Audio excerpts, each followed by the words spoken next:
This should work. I hope so. Welcome to Blueprints Volume 3.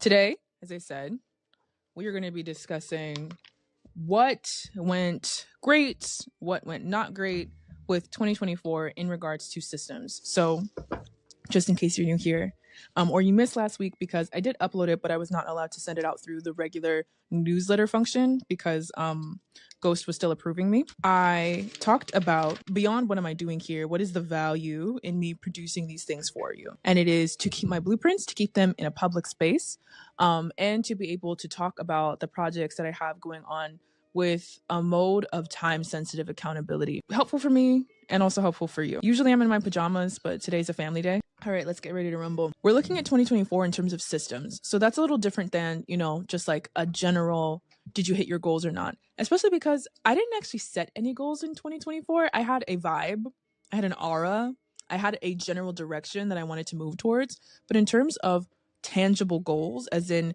goals that are very specific, goals where there's a clear, like you didn't, or you did it or you didn't, goals where your material conditions have changed because of the results of your habits, your actions, your foresight, your knowledge, and your execution. I didn't actually set any goals. I had zero going on. The top of 2024 saw me losing Baba Sekou Odinga, and that was just, it beat my ass. Wow, I have not felt acute grief like that in quite some time. Like, in fact, the entire first quarter just kind of like blipped by me. I thought I was going to be able to just like rebound and get myself up a lot faster than possible based on previous performance. And as I wrote down in 2023, I have an adult body now. I am no longer a teenager. I am no longer an adolescent. I am in the beginning stages of this adult body, and this adult body is not playing with me. So when this adult body says, sit down, we need some time to process grief, previously that has been something that I can just hit snooze on and have a system failure later. No, my body does not even get me to the system failure point. It is sit down, we are processing this grief. It's very serious. I wrote down some wins, some challenges, and some means of practicing radical acceptance. So this is coming to you from Dr. Tiffany Shelton, I believe T-O-N. I am going to be talking about this lady for at least the first quarter, because I think the things that she has recommended, she is a PsyD. I believe she got her doctorate in psychology, and she studies neuroplasticity and production, and like what makes what is the difference between people that set goals and get them and the people that don't set goals or set goals and then don't achieve them. This upcoming year, 2025, for me in quarters is going to be already is, in fact, a goal-oriented year. I am about production. I am about meeting my deadlines, my self-imposed deadlines, and the ones that are external to me. I am about making sure that the work of my hands passes not just with ease and with diligence, but with results. For that, I need to take a really honest self-inventory about what worked and what didn't. Honestly, the hardest part about sitting down and filling out the self-inventory was the wins. I'm really hard on myself. I'm really, really hard on myself. It was very difficult for me to sit down and go, what did I win at? Because I'm only thinking about the things that I didn't get, or the things that I didn't do correctly, or the things where I really, really feel like I dropped the ball. It took me multiple prompts for you to be like, no, Ismatu, truly you do have some wins. You did do something right. So what were they? My biggest win was that I came back to my body after feeling really acute grief, losing just one of the best, most expansive, most incredible people that I've ever met. And then also, I think it was about 6 weeks after his death, not even, early March. Yeah, I got a cute month and it's some change. And then I found out that my mom has cancer. So it was really tough. We started the beginning of the year in a little bit of a whirlwind. Someone said I laugh when I get uncomfortable. I want you to have a great rest of your day, whoever said that to me, because I've thought about it since. This is the first time that I've ever been really sincerely challenged in terms of how I deal with mortality, how I deal with the loss of my caregivers, how I deal with the loss of parents. It's not that this is my first endeavor with people that have raised me dying. It's that this is the first time that I've ever dealt with that grief in healthy ways. It's the first time that I've ever not used one of my vices to get me through that difficult period. Sugar's my biggest vice. It's the hardest one for me to kick because it's everywhere. It's ubiquitous. Workaholism. My body will really genuinely do whatever I ask her to in earnest. And sometimes I can abuse that about myself. Vices include alcohol. I don't even like alcohol, but it's just like so easy to get. Vices include cannabis use and any sort of things that like kind of alter my mind and take me out of having to think for a while or having to be responsible for my thoughts. I know that I am only 26. I turned 26 in 2024. This is the most responsibility that I have ever had, and also the least amount of responsibility that I will ever have again. Maybe there's a world in which I live to be like old and senile, and I am entirely the project, the loving work of somebody else. But this is the least amount of responsibility that I will ever have again in my adult life. I can't afford at this point to not be sober. Sitting down and really reflecting on 2024 and what has passed. You good? We're also having a paint session off screen. Careful. Do you need a new page? Okay, honey, sign your name. What color do you want? Pick. How about this? Pick your top 3. Oh no. Top 3. This one. Okay. This one. Okay. And this one. Pick a corner and sign your name. An artist always signs their work. Always. That's an original. I really like my life. Where was I? Yeah, this was the first year where I managed grief without falling into my vices that just like take me out of my body. Now, it means that my work suffered a lot, that my work output suffered a lot. And it also revealed to me that my work expectations are based upon my exploiting myself. My work expectations are based upon that I work like a dog, that I don't spend time with my family, that I sacrifice sleep, that I put work above basically everything but God. And that is just not tenable. That was once the life that I had to live to get to a certain point. And I'm thinking about me in high school. There was no way that I was going to make it out of those circumstances alive if I did not like commit to the grind and put production above basically everything else in terms of how I allocated my time. And now it's not even that I don't want to do that. It's that I can't afford to. I have an adult body that needs to be kept in a better orbit than what I previously was doing. Like I can't work myself sick anymore. I can't miss sleep. I can't miss meals. I can't miss time with my family. Like I have too much responsibility at this point. There was a lot of work losses this year. We're going to talk about them. However, one of the things that I won was breaking this cycle of reactionary workaholism. I also did finish my book. It was like kind of the only thing on my to-do list for this year. And it isn't even necessarily like a to-do list that I wrote down. It was just like what was playing on repeat in my head. I likely would have finished it a lot faster had I just, written down an action plan, but bygones, okay? Where we are implementing new systems in 2025, also starting now. I finished it not when I planned, and planned is in quotes because there wasn't an official plan, but when I could. And I do think that I have the best version of this book that possibly exists. I also got really, really excellent work done with Dewey. We're going to talk about Dewey. And I keep saying, like, next time I'm going to talk about my projects, but, like, that needs to be a video on its own. Review first, and then we're going to do a strong self-inventory of, like, what's going on now. I got really excellent work done with Dewey. That was hard. Like, I'm not only am I doing something that's very new, I'm also producing, editing, creative designing. Like, I'm wearing so many hats to produce the art that I want to make. And that's difficult. I don't know why I don't give myself enough credit. I made amazing progress. I met amazing people. I created a really amazing art, some sets of really amazing art, and I'm not even done. Like, shout out to me, truly. Ismoto, you did that in 2024. I also got a lot of really cool bucket list items. I don't even think this is an exhaustive list. I would have to go back through my notebooks. However, I had my homecoming. I went to see my father's family. And that was like, I will never experience joy like that again. Hold on. Give me 15 seconds, okay? Well, I guess now's a good time because there's a barking dog, huh? Can I show this off? An artiste! Oh! I really love that you went back in and that you added this like green ink It does so much with texture. Olufemi, this is very good. This is very good. And you've grown a lot in your art over the past 2 years. Because 2 years ago, you wouldn't have thought to go back in with a different texture and add in details. And the line work is really good because you hand did these. You didn't use a ruler, right? You did it yourself? That is incredible. This looks so good. I am so proud of you. Can I give you a hug? Oh, you did such a good job. You did such a good job. You did such a good job. Are you going to make another one? Yes. A couple bucket list items. I went home to see my family, my father's family in the Maya village. Because my dad didn't even tell me we were from a different tribe, I actually found out. I was about to say didn't tell me until 21, but he didn't tell me. I found out. I didn't know to even go to visit them until I was 21. And then to go there, right, you have to like rent your own car. It's like 5 or 6 hours on an unpaved dirt road. You need to know the people that are taking you. You need to know the people that you're going to see because there's no way that you can like type in an address on Google Maps or something and find your way.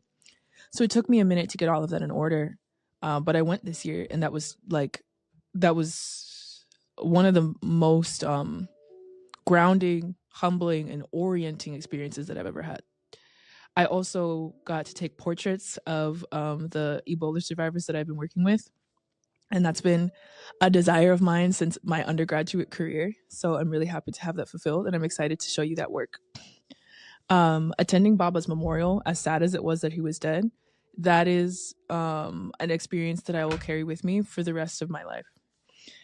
I also met a lot of beautiful people. I have names here and I'm not going to read them all, but I met some really incredible artists, professors, speakers, authors, just like people that are not just grounded in their craft, but have their craft that have a craft that propels their life, propels their excellence, propels their views on the world.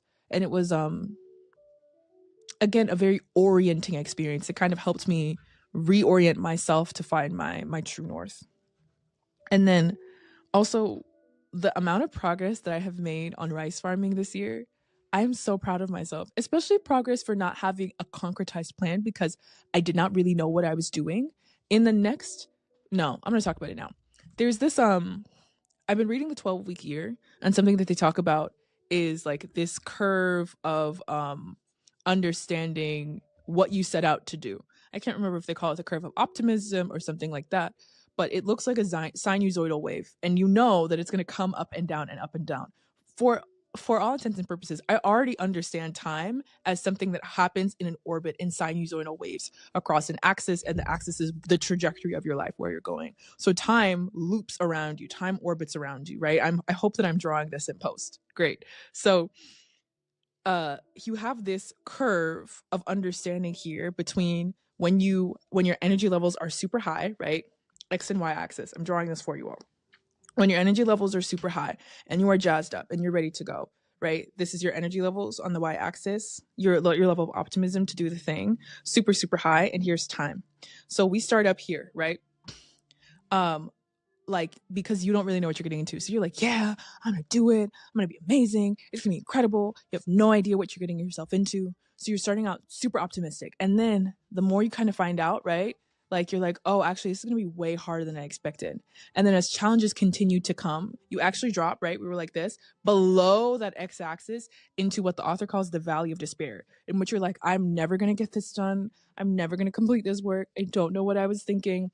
The costs of the life that you wanted come in before the benefits. Every time you have to pay up before you receive the benefits of whatever you set out to do. So all of that hard work, all of that gumption, it's not going to pay off until you have felt every single one of those costs. And honestly, I think that's protection from God, because if I got the benefits before I actually knew what they cost, I would be reckless. I would be reckless with what I set out to do with my time, with my oaths, with my projects. Like, I would be reckless if I tasted all those sweet, sweet fruits before I knew what it was going to cost me.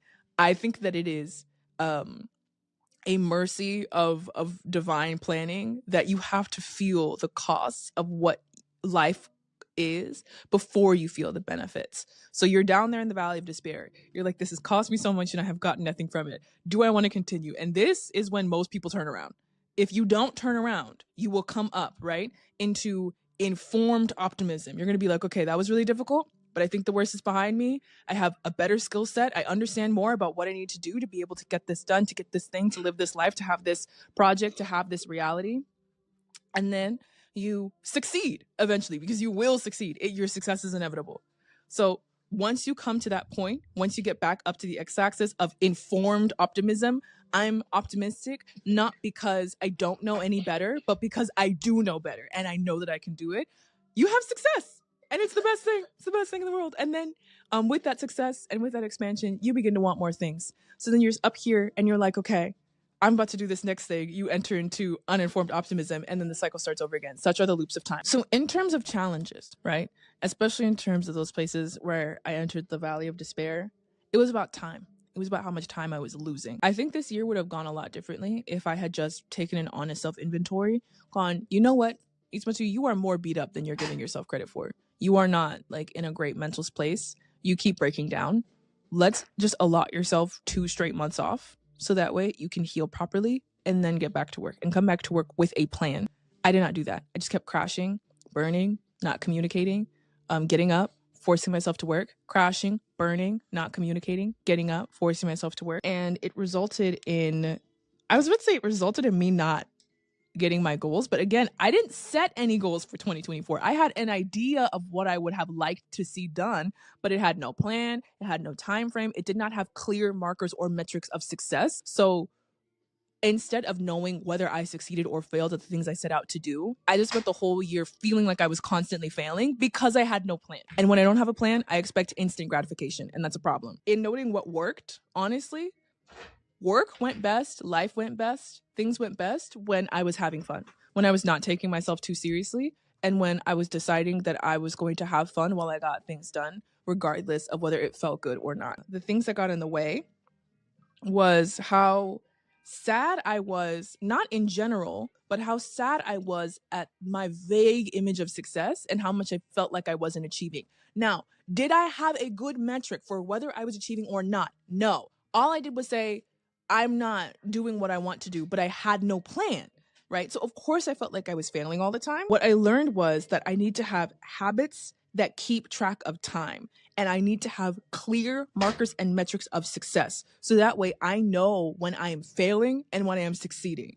I don't think it's a bad thing to fail. I have no moral hangups about the idea of failure, about the idea of not doing what I set out to do, about the idea of being honest about those things. I think the best world possible is one where you can fail and not feel like you are a bad person or that you need to punish yourself or et cetera, et cetera. I don't feel that way, and that is not how I live my life. I am very results oriented, which means that I need to have clear markers for success. I need to know when I cleared the bar.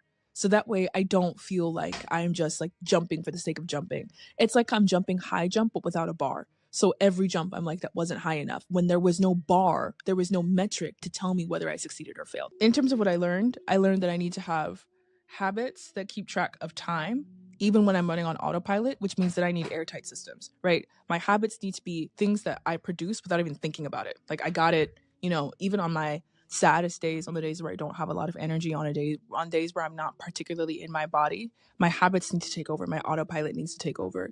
And my autopilot right now is, to be honest, I have not programmed an autopilot since I was a teenager. I have a lot of trauma that has been living in my body from how hard I had to work to get to college. And I swore that I would never work that hard again. God will always make you a liar. It's not that I don't want to work hard. I actually really like working at like what I'm capable of. It's that I don't want that work to be exploitative. So as hard as I work at production, I need to work just as hard as the maintenance of my body and the maintenance of my mind. I think those will be systems that are a lot kinder to me. So here's where we get into practicing radical acceptance. We have themes amongst the challenges that I faced this year, which was really about just losing time, blinking and watching 2 months go by and realizing like I haven't gotten anything done, especially around my project with social income. That was the hardest sell because it unearthed all these traumas that I was experiencing that I just like didn't deal with. From how difficult that project was to record when I was 19 to how difficult I find it to be feeling like I'm begging for support about something that people don't care about. It was both a challenge to my expectations for instant gratification and a challenge to the sadnesses and the pains that I didn't want to feel the first time. But like, just because you don't want to feel your feelings, actually, hot tip, does not mean that they went anywhere. They will wait. Feelings are some of the most patient. They will fossilize waiting for you. Okay. So I was going through all these things that I thought that I felt 19, 20, 21 that I didn't. That in actuality, writing this book and working on this project, realized I didn't feel these feelings. I drank these feelings. There's a child here, so I will not tell you all the things that I did with those feelings, but I wouldn't feel them. Okay. That's not what happened. The themes among the challenges entitled The Burnout Beast, right? Ismatu gets real crabby. I turn into a giant fire-breathing crab. When I am overstimulated, when I'm stressed, when I'm upset, I work until I drop. That's not a viable option anymore. And when I drop, I don't want to talk to anyone. I go nonverbal. I don't want to communicate.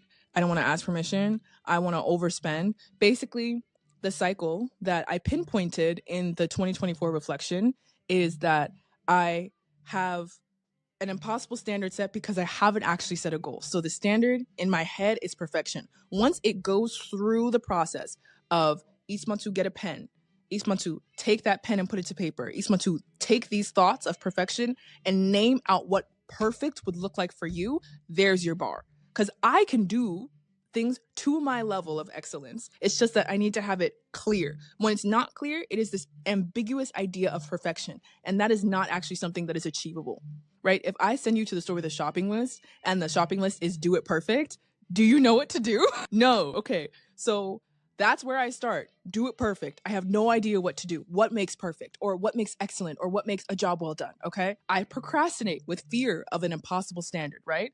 I brute force progress because I'm like, I can't keep standing still. I have all this forward momentum energy that I'm not doing anything with. It's making me exhausted because I'm sitting here vibrating and I'm not doing anything.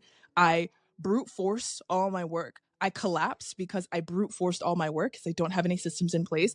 I overindulge to lick my wounds and say, oh, Ismatu, you work so hard. You know, that's where the politics of deservingness comes in and beaches your ass. You work so hard. You deserve right? I overindulge, particularly with sugar, particularly with vices and losing time and feeling like I don't need to keep track of time. And then I feel imbalanced, right? I know that I could be doing things better.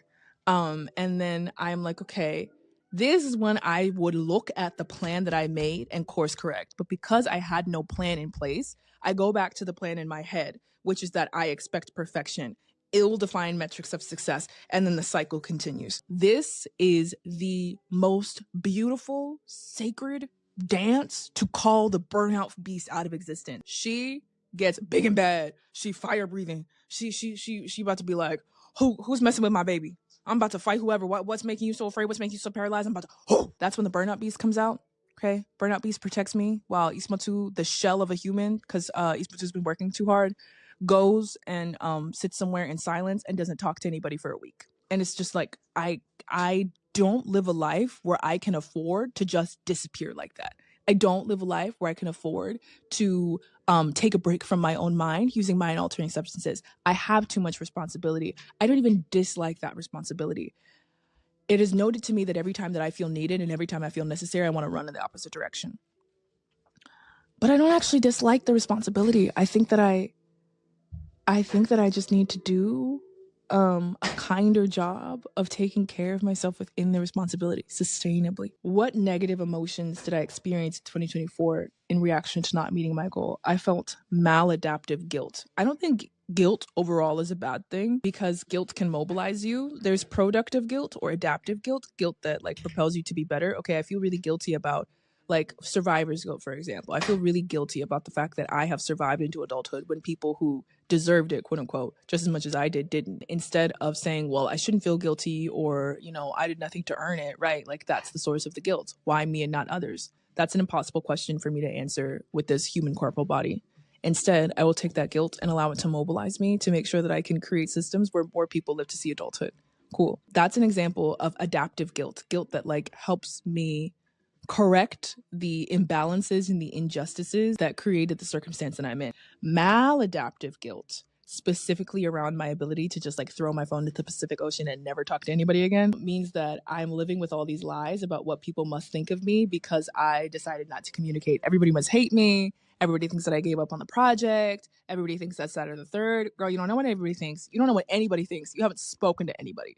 And that's a problem. You need to learn how to communicate, which means you need to come out of maladaptive guilt and head into adaptive guilt. I also felt exhaustion because I had all this forward energy with which to do something that would just like, that I didn't have a system. It's like unregulated electricity. I would have this burst of energy that had no conduit, that had no channel. So then I would just be zapped and I would feel exhausted and it would stagnate. It would create this feedback loop of feeling really tired and drained all the time. So like for me, because I'm a spiritually led person, straying from the work that God calls me to isolates me from like true communion and connection with God. Because I'm like, I pretend not to see. I pretend not to see the work. I pretend not to see you asking me to take accountability. I pretend not to see you ask me to reorient. For whatever reason, I don't want to do the work. The excuse doesn't matter. But it keeps me from connection with like the thing that orients my life and gives me energy and conducts my vision, etc. So I just feel exhausted. I feel exhausted because I'm not using my energy properly. And I feel exhausted because I am isolating myself from the source of my energy. And it's a problem. We also have